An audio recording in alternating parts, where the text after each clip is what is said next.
Here is how you will log on to Khan Academy and create your account. So you'll click the join link. So here, join your class, Mrs. Ebert, 2nd grade. You're going to create a new account. You'll choose your birthday. Then you'll click sign up by choosing a username. Then you will create your own username. Create a password. And then you'll click sign up.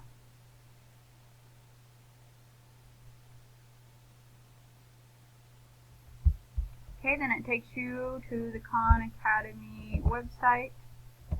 Onward. And then over here, underneath your name, once I assign something, it will pop up and say assignment. And then you will click that button and it will take you to what I've assigned. If you have questions, let me know. Thanks.